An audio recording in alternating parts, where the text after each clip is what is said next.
Just what could have gone wrong with the hitherto cozy relationship between President Uhuru Kenyatta and his deputy William Ruto? That is a question on many minds, as political activities within the Jubilee Party, all aimed at cutting the DP to size, intensify.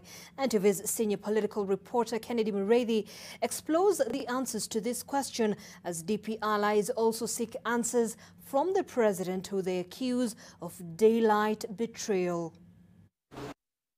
When they came to power 7 years ago, the president and his deputy had fashioned themselves as the panacea to the country's problems that date back to independence days. Their bromance, captured in their matching outfits, set them apart from the brand of leadership the country had been accustomed to. Tusalimiane, tusalimiane. And as they were in step and garb, so were their words and actions. If this were a marriage, then they would have been the ideal couple. Wagojee miaka 10, Uhuru amalize kazi yake, alafu wagojee miaka ingine 10, Ruto amalize kazi yake. Alafu sasa wakitaka watakuja sasa waunde yao, ambaye watakuja kusema ni nani atakuwa ndani, nani atakuwa nje. Kenya twasema Uhuru Ruto tano tena. But less than a year after a spirited fight that won them a second term, the earliest signs of trouble in paradise started to emerge. Dani, to the State House, Uhuru Ruto tano tena. A new partnership between President Uhuru Kenyatta and his closest challenger Raila Odinga is said to have driven a wedge between the president and his number 2. But the relationship between the dynamic duo had long been dulled.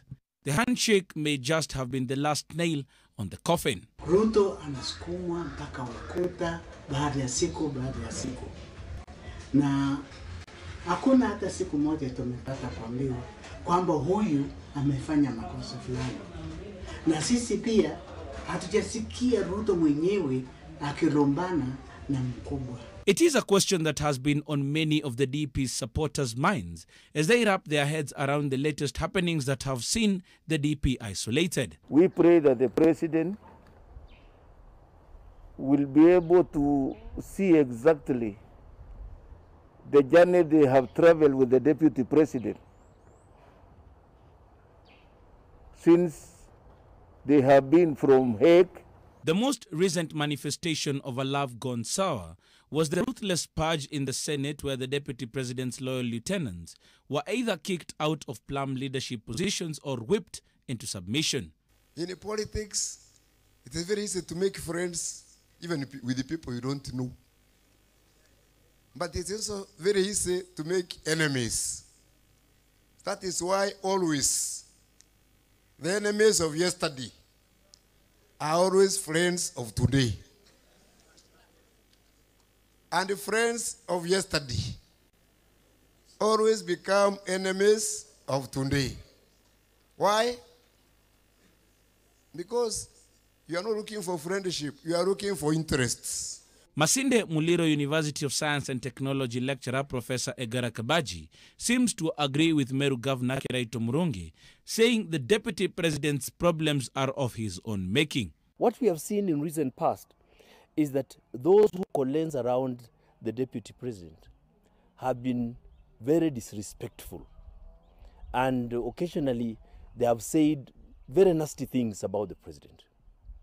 And at that juncture, the deputy president needed to actually rebuke them, and in public, because perceptions matter. Professor Kabaji says President Kenyatta may never come out publicly on how things between him and his deputy went so horribly wrong, but says the DP may have disregarded one of the cardinal rules of power, never to outshine the master. Never allow those around you to actually seem to suggest that they are powerful and they can push you or propel you to leadership, even without the blessing of the boss. Analysts hold that DP Ruto has two options. One of them is to retreat and re-strategize for his 2022 bid for the presidency, or either sit back go back to President Uhuru Kenyatta, seek forgiveness for what has been happening in the last 2 years, and look for a way of working together for the remainder of their term.